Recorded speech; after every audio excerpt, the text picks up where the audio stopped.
What? Talking to her. Okay, can you hear me now? Yes. Yeah. Okay. Anyway, Linda is going to introduce our speaker, Mrs. Humphreys. Thank you. It's a sincere pleasure to welcome Aileen Humphreys to the Trenton chapter. I was so pleased when she said she would join us today. We've been talking back and forth since last fall, I think. So, anyway, I asked her to tell me something about herself that's not on her bio. You can read her bio in the back. She is a special education teacher, and she's from this area. She's from Edgefield. But she has a dog named Bob, who is a long-haired dachshund and is the light of her life right now. She said she did not want a male dog and she didn't want to have a puppy, so she has a male puppy dog. Anyway, and she said that during COVID she unpacked boxes and looked through boxes like a lot of us did. But her real talent is in knowing the role of South Carolina in the American Revolution, so she's going to share that with us now. Help me make welcome Aileen Humphreys.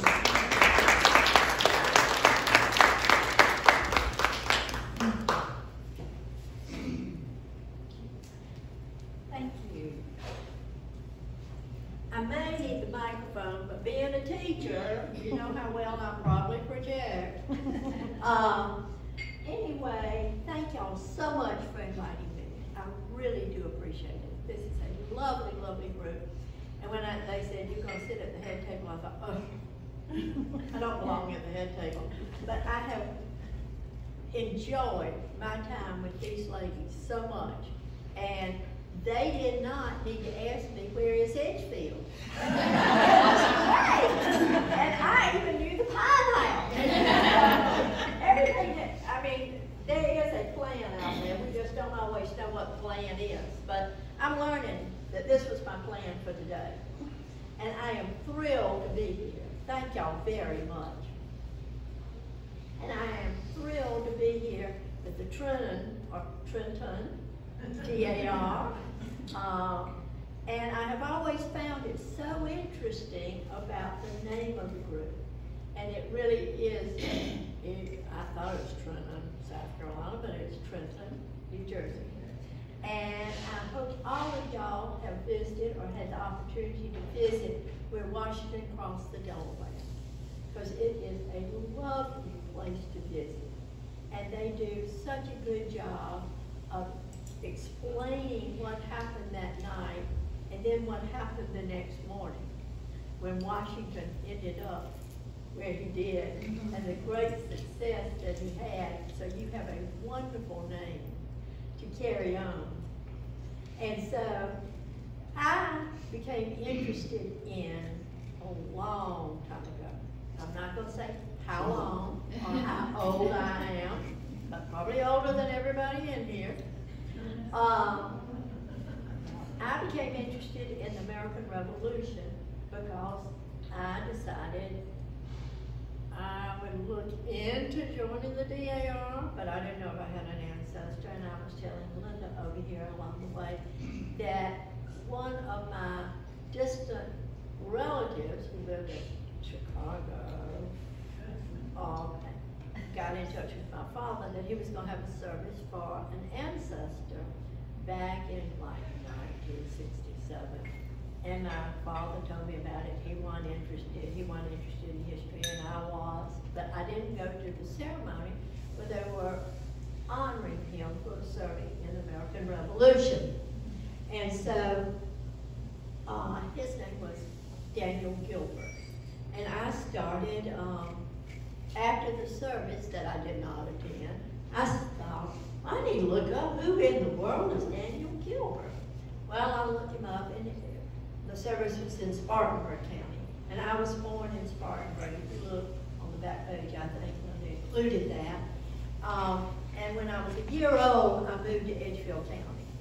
So I claim Spartanburg, but I don't know if it really counts. Edgefield County really counts. But Daniel Gilbert, I found, was my Revolutionary War hero. I consider him a hero. He was born the same year as George Washington, 1731 or 1732, depending on what date you go by. And he also served, as did George Washington. Of course, he didn't serve as same rights as George Washington, but in the French and Indian War. And that led me into the interest of the French and Indian War. If this same person served in that war, and then he served in the American Revolution. So Daniel Gilbert is the man that I try to honor when I do presentations. He is the man that got me really interested. If it hadn't been for Daniel Gilbert serving in the American Revolution, I don't know that I'd have hardly anything to talk about today. And I don't know how much I have to talk about anyway. I've thoroughly enjoyed this luncheon and enjoyed meeting each of you. In this presentation, I start usually to make sure that everybody is familiar with the flags that were popular in the 18th century. And of course, the 18th century, as we know, was the 1700s. And the American Revolution actually started at Lexington and Concord with the first shot, and April the 19th of 1775. So we're in the 1700s in order to refer to the 18th century. And I am in 18th century attire, as your Clara is. But I just happen to be your living and breathing Clara. And I can talk. I didn't notice that Clara could talk. Well, you don't hear This flag is a flag that was designed by a South Carolinian, which is the Gadsden flag, and it's Don't Tread on Me. This is one of our first South Carolina flags. It originated with the battle at Fort Moultrie, and it's the Moultrie flag, and it has the crescent or the gorget. That can be debated. Could you hold it up? Sure. That's the Liberty flag, and it has the crescent moon or the gorget crescent, and then Liberty's on the bottom. Sometimes you will see Liberty written in the crescent part of the moon, and then later, much later, I'm not going to get into that, the palmetto tree was added and Liberty was taken off. But that became our South Carolina flag. This is, you want to go back to the Gadsden? This is the Gadsden flag, and Christopher Gadsden was from South Carolina. And don't tread on me. You kind of know the South Carolina motto. Other people have adopted it. This is the Betsy Ross flag, and it has 13 stars in a circle that we are combining. This is the British Red English flag. This was the flag that was surrendered at Yorktown by not Cornwallis, because he didn't feel well that day. He sent someone else in his stead. And this is the British flag that we used when we were still royal subjects, but we added the 13 stripes because of the 13 American colonies. That was one of our first flags. And this is the current day British flag, which you will probably recognize. And this is our current day American flag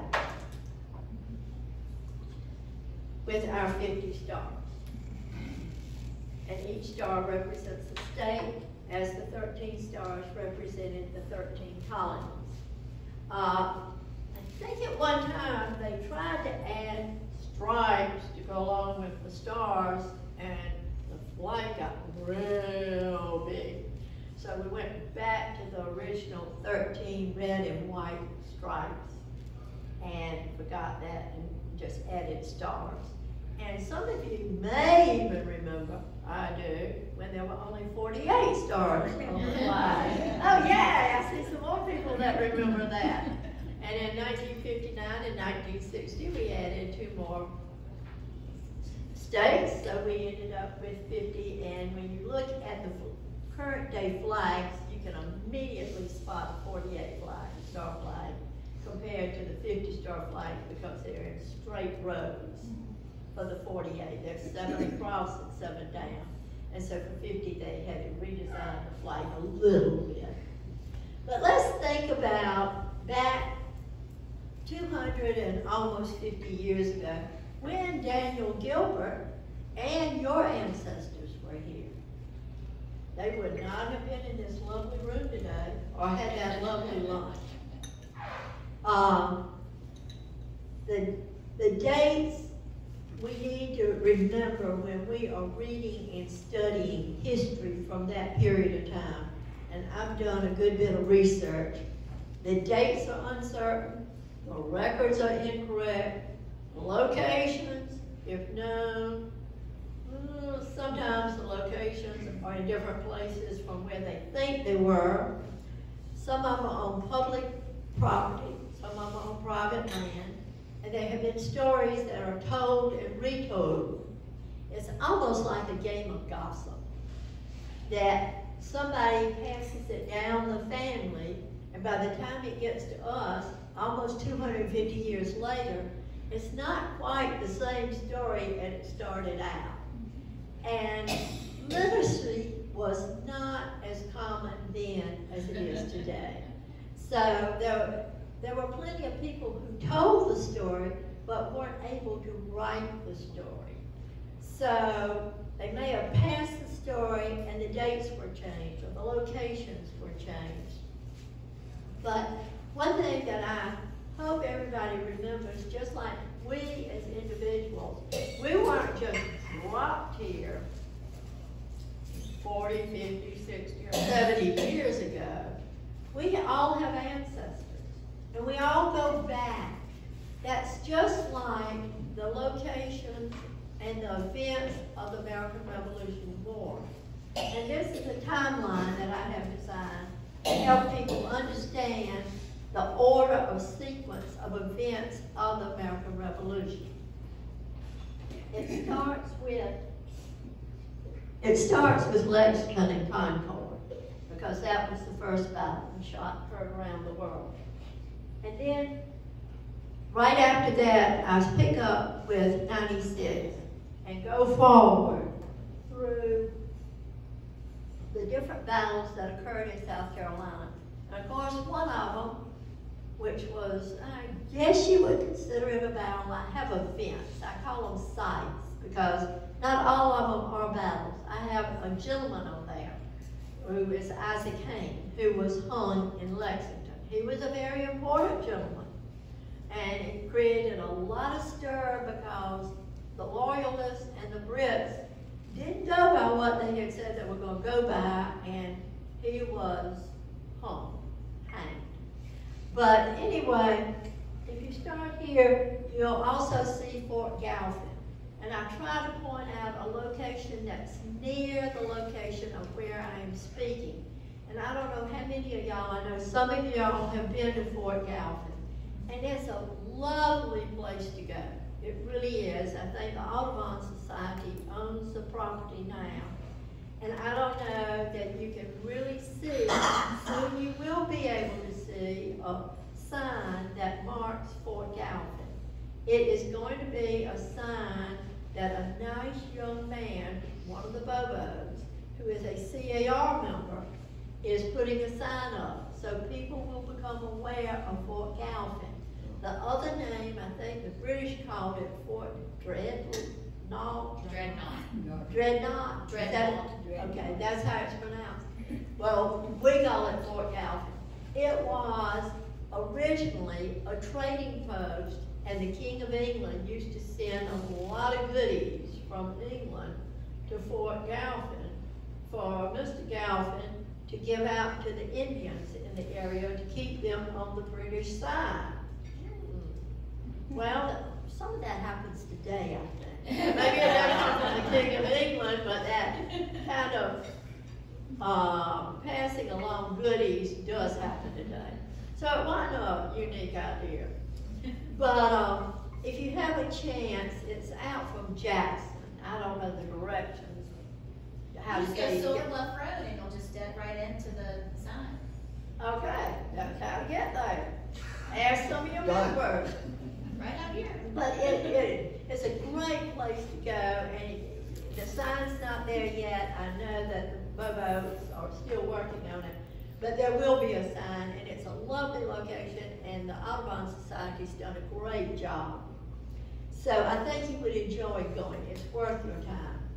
But back in the 1700s, that time period that we're talking about, there was a tremendous amount of disease. I mean, we thought COVID was bad. I think that was a drop in our bucket. There was a lack of immunization. There was a lack of antibiotics. There was a lack of food. There was a lack of clothing. Lack of supplies. There was a lack of ammunition. The weather conditions were probably kind of like they are now. We may be in global warming, but they had rain, they had snow, they had hot heat, and think of being in those wool uniforms. If you had a wool uniform. But if you were in the militia, you probably had on what you wore out to work in the field. There was a lack of communication. There weren't any iPhones.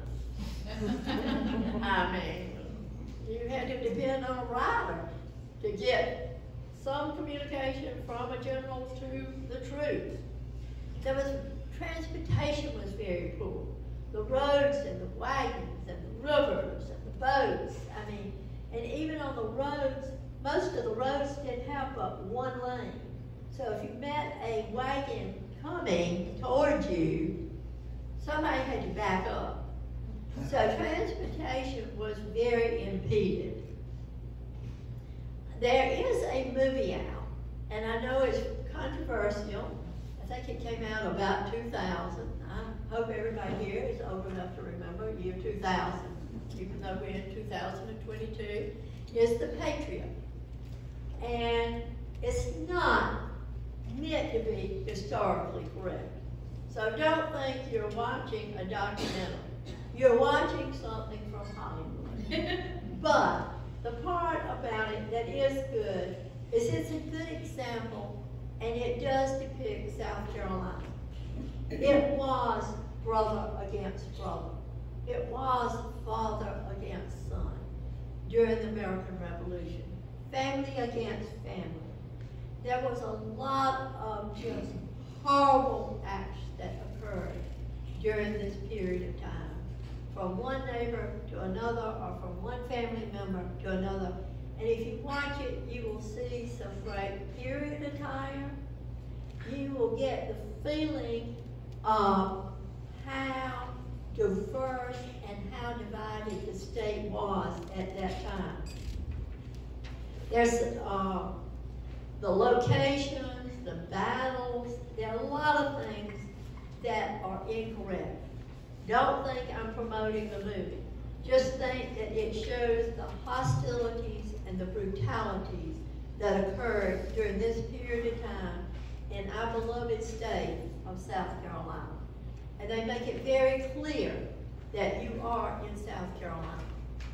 You just have a little trouble trying to figure out which character is which, and it's really a combination of characters in one person. And it's a combination of battles in the same location. So don't think it's a documentary. Just take it for what you get from it. But I think you would enjoy it. I can't help but emphasize, just like we didn't just get dropped here, we all have wonderful ancestors that we look back on and are appreciative for being patriots, so that we are able to join the DAR. So in the American Revolution, we need to look back at the French and Indian War.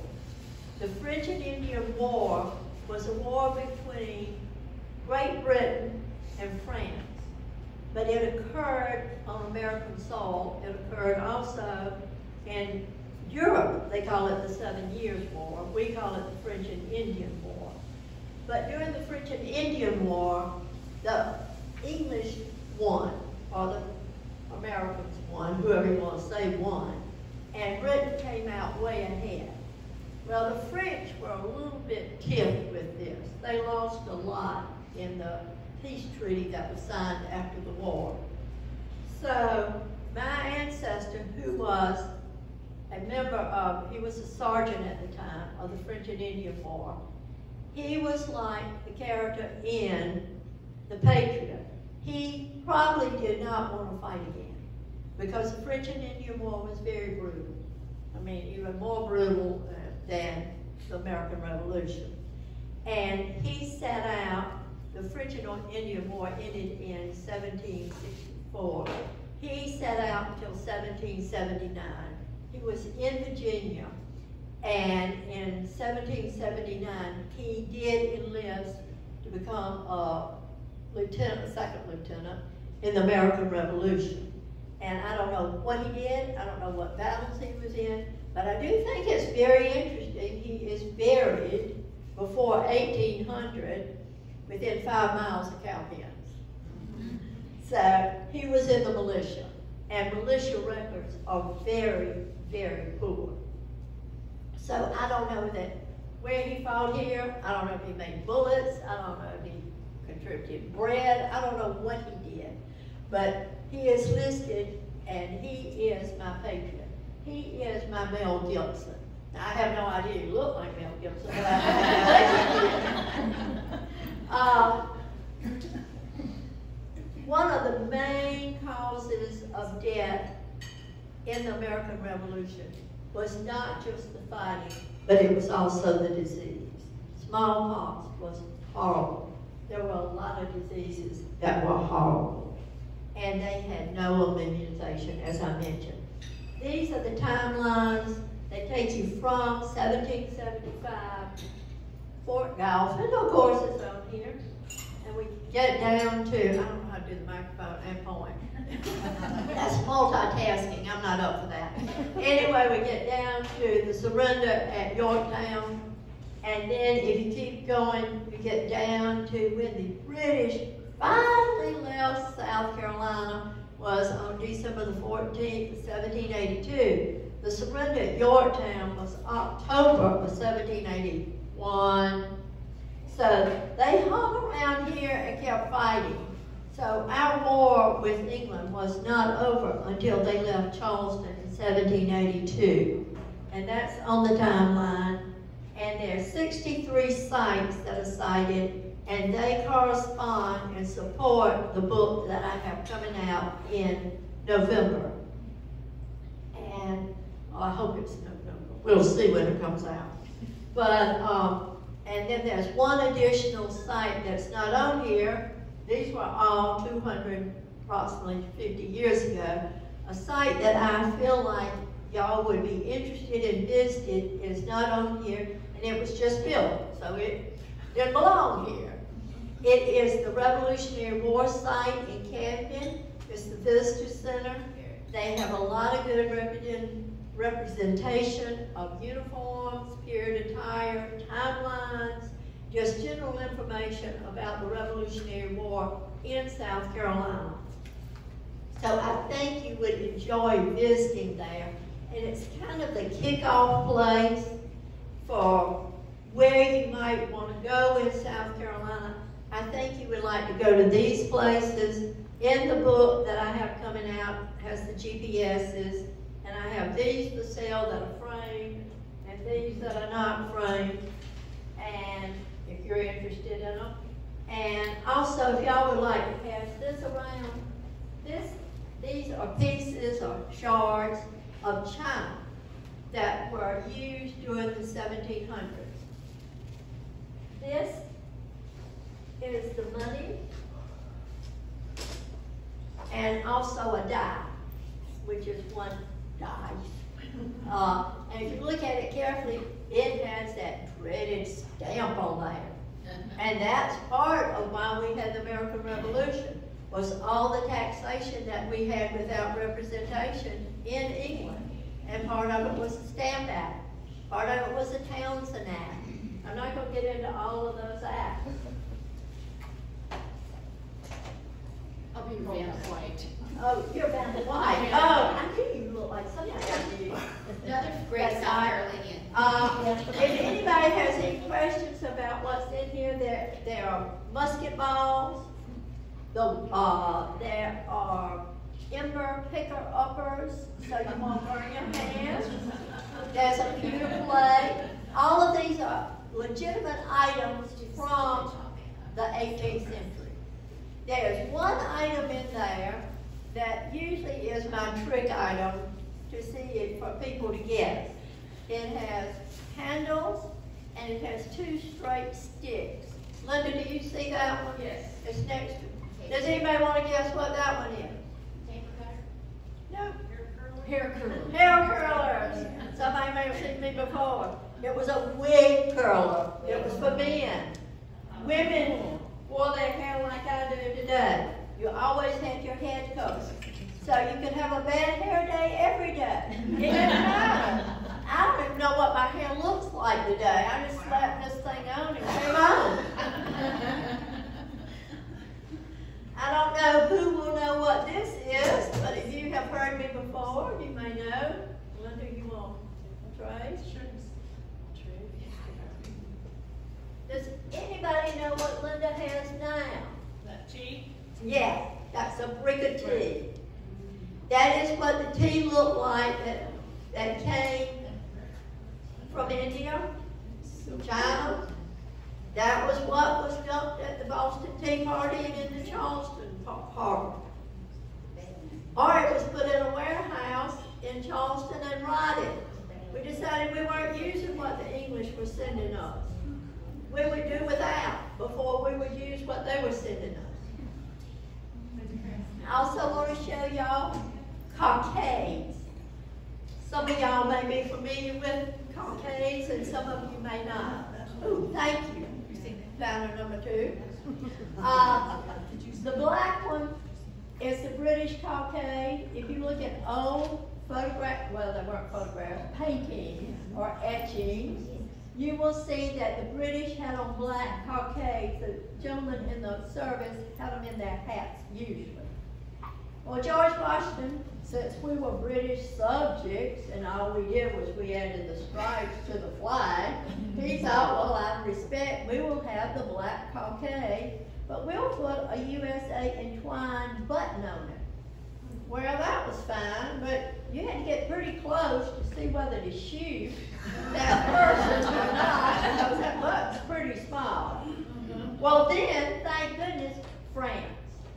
France, who was ticked off with England because of the French and Indian War, they said, oh, we'll come help y'all. And we said, oh, good.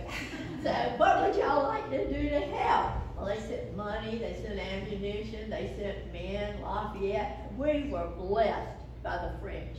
And they had white cockades. So that's when we combined our black cockades with the white. That made it a lot easier to see who to shoot and who not to shoot. So is the combination that we had. And then in the 1770s, we went to red, white, and blue, just as our Betsy Ross flag. I think the first Betsy Ross flag was 1777. And ironically, what color is the French flag? Red, white, and blue. So red, white, and blue, as we're getting us set up for today, your regent mentioned, oh, it's easy to decorate with red, white, and blue. Red, white, and blue are great colors. So I think we're very fortunate to have red, white, and blue as our colors. So do y'all have any questions that you would like to ask me? Because this is just kind of a synopsis of what happened during and the importance of South Carolina in the American Revolution. Where will your book be available? When or where? Where? Where you can get it from me and have a sign-up sheet if you want to put your email or your phone number or does anybody want it? And if you keep your program from today, her email address is on the back. Or you can just let me know, or I'm gonna go down that list and let people know. And the book is gonna correspond with the timeline. Does everybody understand? And each site, will have, and I don't know if anybody wants to see. Wait a minute.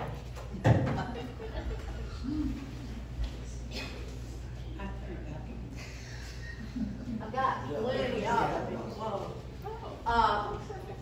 It's not in color. The cover of the book is really pretty. It's red, white, and blue. But the back of that has my business card, and on the back of it tells what the book tells. It has the GPS. It tells you how to get to these sites, what happened at this site, the strength of the service there, how many British were there, how many militia was there, how many patriots were there, and the outcome and what actually the action was. Let's see, do I have anything else I can share with y'all? I think that's it, except for this pewter cup that I usually drink water out of. Any other questions? It has certainly been a delight to be here with y'all.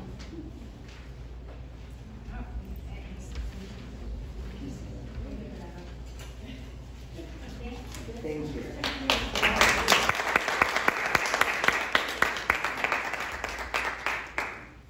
Thank you so much for this wonderful, all these wonderful stories. How interesting. Thank you. Hey, Joe, help take my stuff. Wait a minute, that's your stuff. No fighting. I don't care. That's you. That's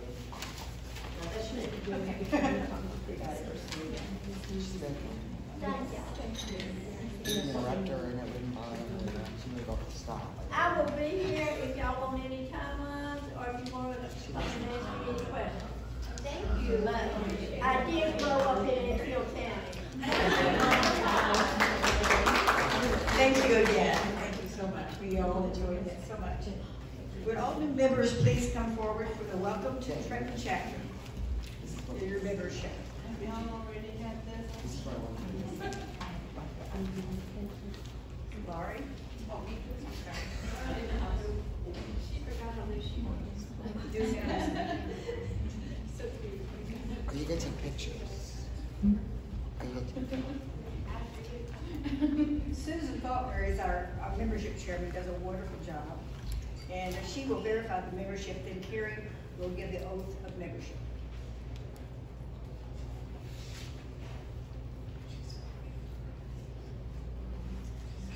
Laura Mortali and Jane H. Thompson. Where that special spot is. Where's that spot? Spot.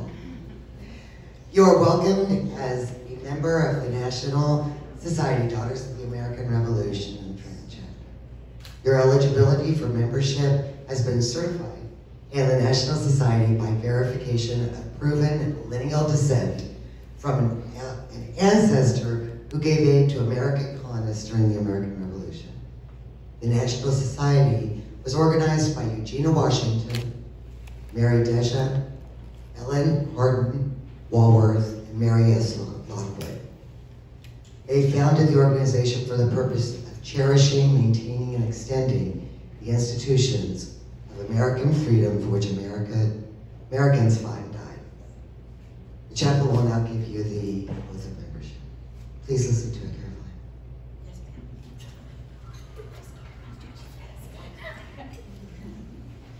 Please raise your right hand and respond in the affirmative to the following question.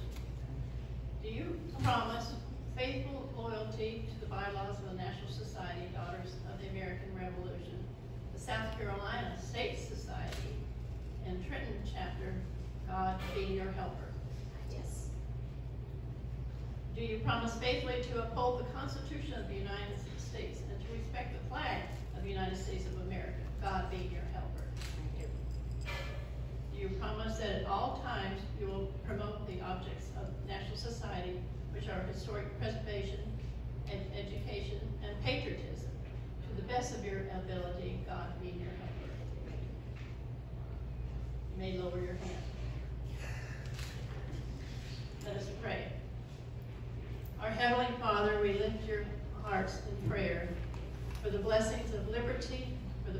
to membership in the National Society Daughters of the American Revolution. We thank you for these new members who are willing to give their time, thought, and talent in service to the National Society.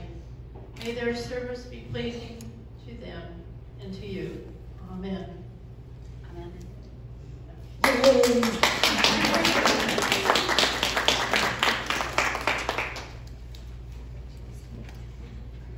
Welcome, welcome.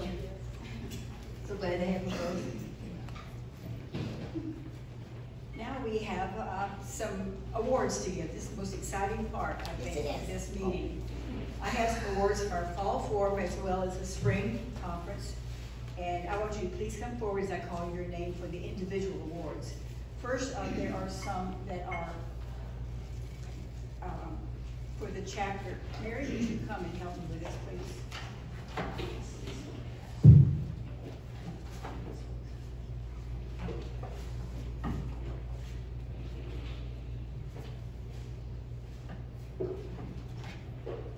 First one I have is a certificate award for the Trenton chapter, best retention in membership. And I know we have a lot of people to thank, but I want to thank particularly Susan for that. Yay, Susan.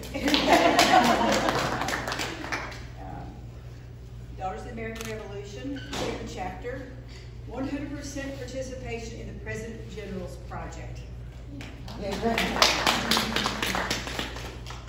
Awards to the Trenton chapter, outstanding accomplishments in attaining chapter achievement award level 1. Membership committee, we can do it. Membership challenge, Trenton chapter, South Carolina, 5 members added. Again, we can thank Ms. Susan for that. These members I call Mary up here, that she's our historian, and these will go to her historian information, right? To the bottom. And this is to the Trenton chapter for American Heritage. National Day of Service, we got an award for that. Constitution of the United States, Constitution Committee, Trenton chapter. CAR appreciation. We can thank Robin for that in our work with CAR, I'm sorry. Certificate of Appreciation, Trenton chapter, National Defense. We can thank Linda for that. Conservation chapter work. We know who Mary. Mary. Trenton chapter, American Indians. Got all that. Best chapter brochure. That has to be you too, Susan. The brochure, yep. Okay. Okay, those all are for the Trenton chapter. Got a big load of them.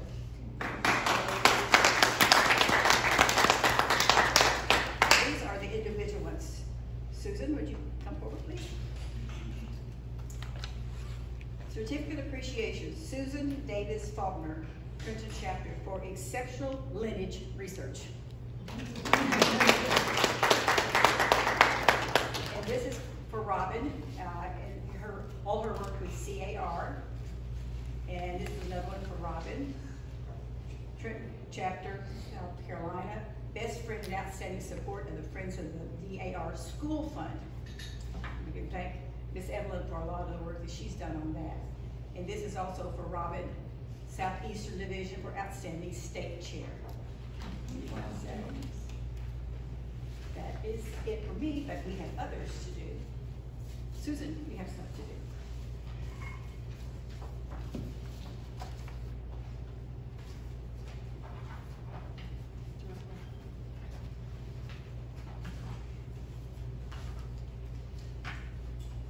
So this is my first year as registrar for this chapter.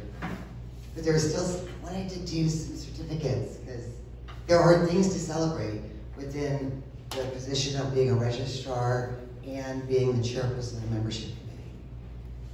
Actually, to me, the most important one is that of the registrar. It's a more serious place because if we don't get members, where are we going to be? So I've got an award here that I call the Kate Janes Knight Award. Is there anybody in this room that name sounds familiar to? Kate Jones Knight. I was gonna say, I'm pointing at Mary because number one, she's really smart and she reads a lot. And she's got a book. She's like the person that's dumping these books around saying, you want one of these. And yes, she's absolutely right. Kate Jones Knight did an early history of Trenton chapter, which can be found in the book titled, Mary, hold up, Our Beginnings. That book there.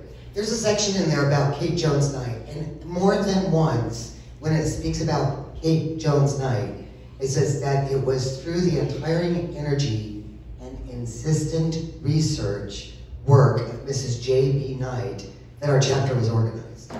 And the untiring energy and the insistent research work is the words that I was looking for in wanting to give Clay Clyatt an award. She did 2 applications, brought them to me, did all the research. I told her, okay, we gotta fix this, this, and this, and she just kept plugging along. So, the Kate Jones Knight Award this year goes to a lady, for those of you that don't know her, it's not in this room, which, you've all heard about Robin. There's other women that are not in this room that I would like to say represent and complete us, but no. In this room, there's a lot of significant, strong women with great personalities and a heart for God and for our country. And it's really kind of cool that I'm having to give an award to one that's not in this room. It just shows that there's more to us than what's right here. That's the one award I got, and I will mail this to Clay, unless anybody's gonna be seeing her. Are you gonna be seeing her? Then, I got the the Catherine Knight Co-Award. Does anybody know that name? Well, she's not in the book. But she is the daughter of Kate Jones. Why is that hard to say? Kate Jones Knight. And she is the daughter of Kate Jones Knight, who did a lot of research, helped form the chapter, but she didn't do like her mom, she did supplementals. So she focused very much on supplementals. You won't find her in the book, but you will find that she's got 17 supplementals recorded to her name. And she was one of the founder's daughters, which kind of gives her to us, you know, she's ours. And so the person with the most supplementals filed this year, I would like to give to Robin Perez, who's not here. Just to give you some stats on that, during the last year, Robin has kept the National Genealogist busy with 7 supplemental applications. The National Genealogists are currently processing supplementals received on December 18th, 2020. They're always about a year and a half behind. These 7 supplemental applications that Robin submitted were received, listen to these dates. She did 7 of them between August 18th, 2020 and March 16th, 2022. So what I'm saying is she didn't just do them during the pandemic, she's continued to keep plugging along with more supplementals. 2 of her supplementals were verified this week. So I will make sure that Robin gets that, unless you're starting a stack for her. I have a stack already. Okay.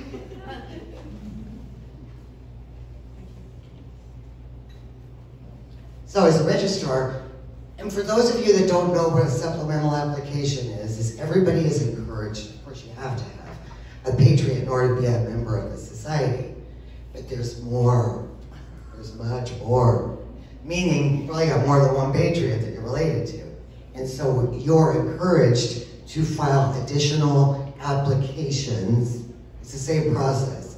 But then you have a supplemental, meaning you have more than one. So I've got 3. And I know that Don Patrick has 3.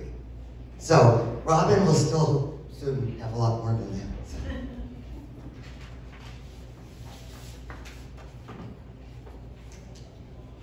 I am thrilled I'm giving this award today. I didn't think I was going to get the opportunity to do it. This is from the membership committee, and it's called I Have a Dream Award. Looking at Lori, because she already knows what's going on. Back in January or February, I had a meeting at my house for all the new members. We have a lot of the old members around too. It's just kind of a get together. We make a lot of prayer soldiers. chit-chatted, anything DAR was the topic. In the middle of the meeting, I was like, I have a dream. I have a need. I won. And of course, everybody looked at me like, yeah, go girl, what? And I was like, I really want to build a mannequin. It ended up being called Clara. And Lori helped me with the name of Clara because at that meeting, Lori's like, oh, I do a little sewing, but... I was like, hey, listen, I got all the outer clothes, but what I want to do with this mannequin is, you know how many layers of clothing a Revolutionary War era woman wore? She's over there, I think it's like lots. We could disrobe you right now. And, you I'd rather not. and so Lori's like, well, I can look into it. And she got online and she's like, okay, how did I write this? Because it kind of made sense. She found patterns online and became curious. Why did they do what they did to these patterns? Lori got sucked into the research, and in a short amount of time, she was able to discuss types of fabric, reasons for gussets, and so many other terms that still escape me. I don't know. But I would like to give Lori an award I call the I Have a Dream Martin Luther King Jr. Also, Lori, come on up. We love our Lori. She's a new member. She can help you have a dream and make it real. And we're gonna miss her so terribly. She's leaving us to move to someplace in the state to go. Across the river. Way across the river. Way across. And she's become such a part of us in such a short period of time. Mary's got something.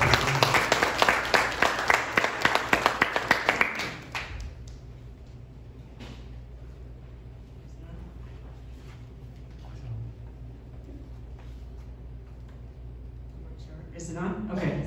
We wanted to give you a Patriot Legacy sheet. This is for your Patriot. And this is something that we're working on, a notebook for the members, Patriots, for the 250th anniversary, called America 250. So if anybody wants to make one of these, you can. And we put Lori's in a frame so she can take it with her. That's wonderful. Thank you so much.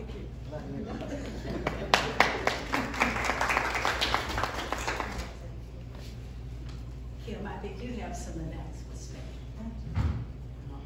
Probably do not. What are you complaining about? I'm just talking to myself. Sometimes a hobble.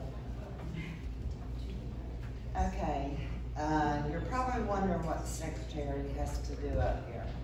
So, since Robin's not here, I'm gonna talk to you a little bit about the members course. So, Lori and I are currently taking the members course. And as a new member, one of the best ways to learn about DAR is through the members course. You get to learn about their history, you get to learn about their missions. Best of all, you get to learn how to navigate the website and all kinds of other amazing things. You get to learn about the schools.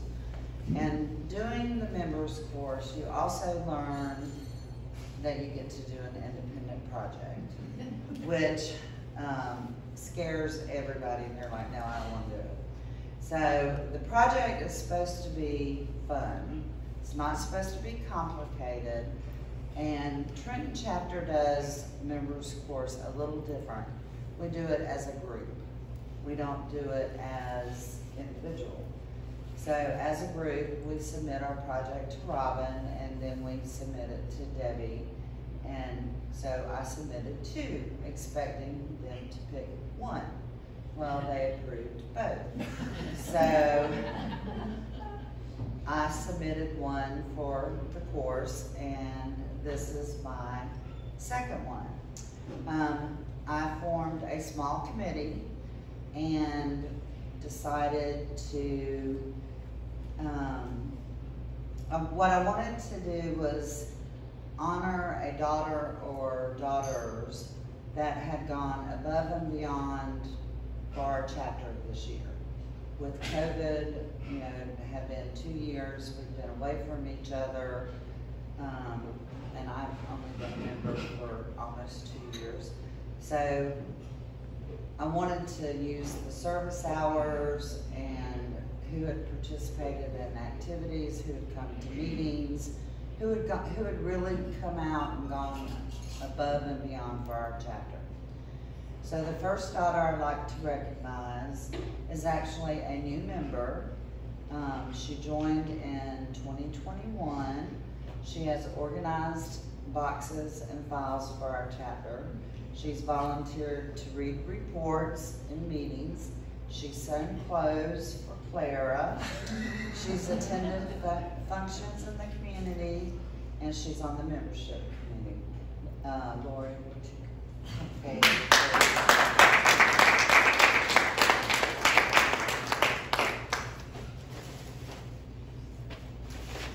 And no, we did not plan this.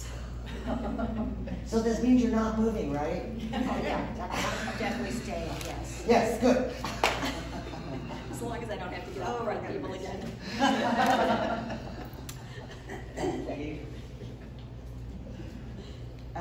The next daughter I would like to recognize joined Trenton in May of 2019.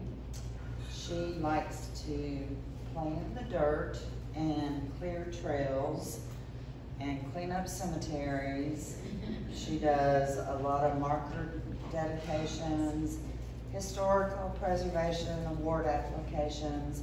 She works on our chapter scrapbook. She attends a lot of community events. She keeps us on track, and that's Mary Catherine.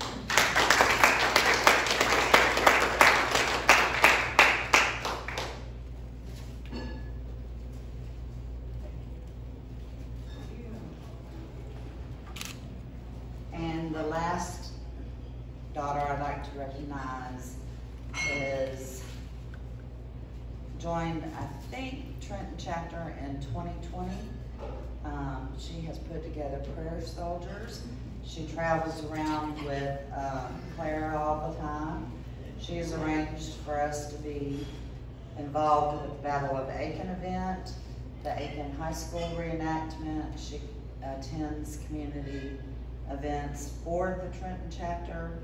She has organized a community yard sale, working with getting a scholarship fund for Trenton chapter.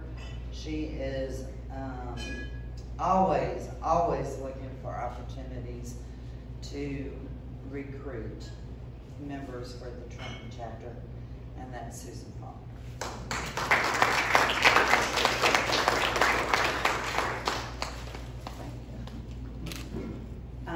One last thing, make sure we're always out doing stuff in the community. Make sure you put your service hours in. It's very, very important that we record those. Thank you.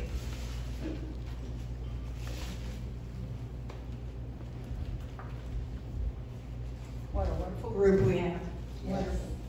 I'd like just to say that as the region fairly new to DAR, I don't know how in the world I would have done this without this board. This board is absolutely wonderful. Thank you so much.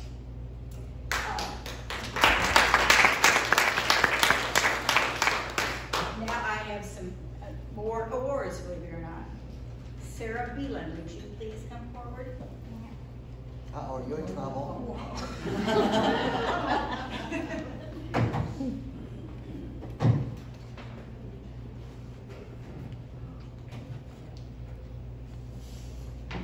Sarah, it is our pleasure to present this to you. It says expresses an appreciation for Sarah Truel Beelan for 20 years of dedicated service.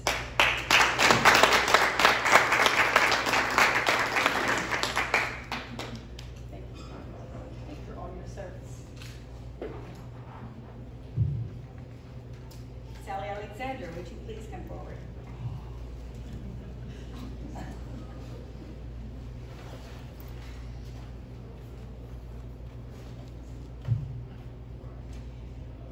This is in recognition for 60 years. What? She's only 50 years old.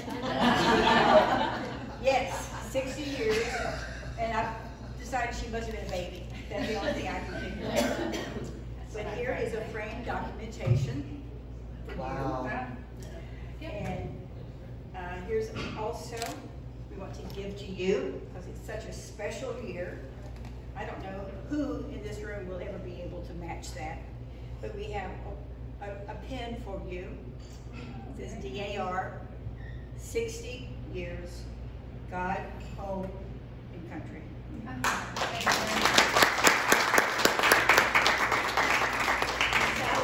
Sally has been so valuable to this group. She really has been. All of the decorations you see are hers. She did a wonderful job with our 110th anniversary, with all of the celebrations we did there, with the centerpiece and all of the little trophies that we had, the pins. It was all her idea. And she's been wonderful to work with. Thank you so much.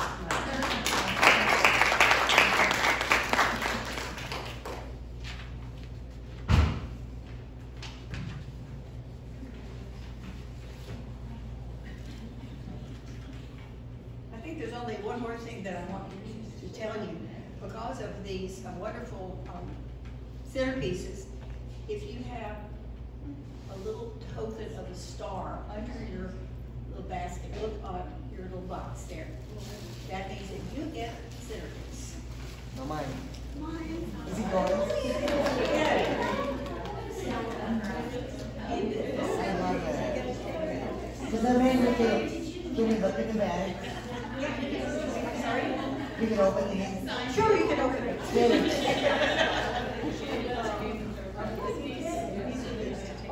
Also, I don't know who paid for these or anything, but we have these scarves for all of you to take. That's not just decoration, those are for you to take.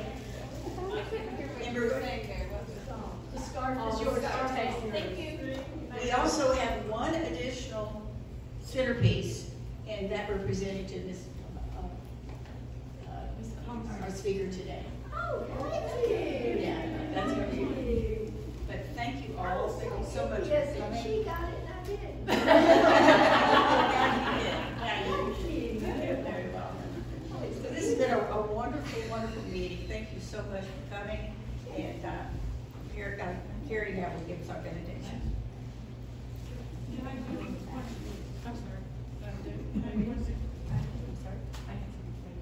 Oh, I'm sorry. Okay. I'll let that. Sorry, I have one more announcement.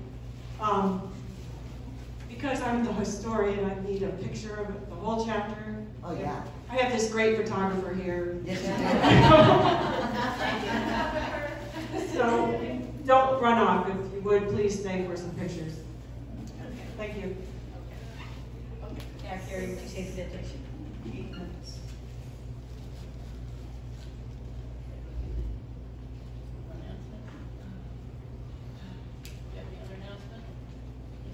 I think we covered the announcements. Okay. Everybody is invited 3 o'clock at the Pine House. The rock is there. It looks great. It's in a safe place now at the Pine House. The Henkels own the Pine House. Lisa Henkel is using it as a wedding venue. She's sorry she can't be there today when we're up there at 3 o'clock. She's at a wedding. The address is 5995 Edgefield Road in Trenton, South Carolina. So at 3 o'clock, there'll be some number of other people there. There's a number of people coming from the Edgefield County Historical Society, and perhaps some other Edgefield people, maybe some other Edgefield people from the other DAR. So you're all invited to come up there. Bettis Rainsford, who's a historical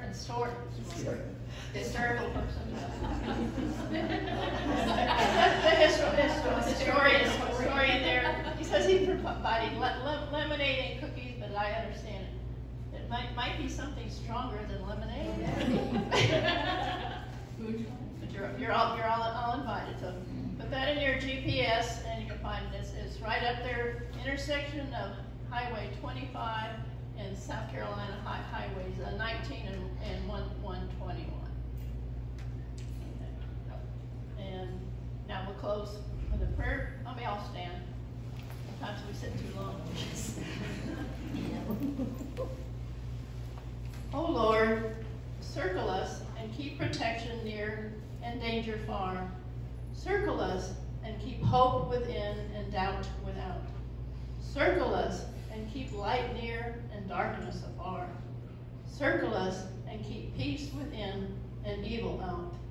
Circle us and keep commitment alive with faith. Circle us and keep service filled with hope. Circle us and keep friendship bonded with love.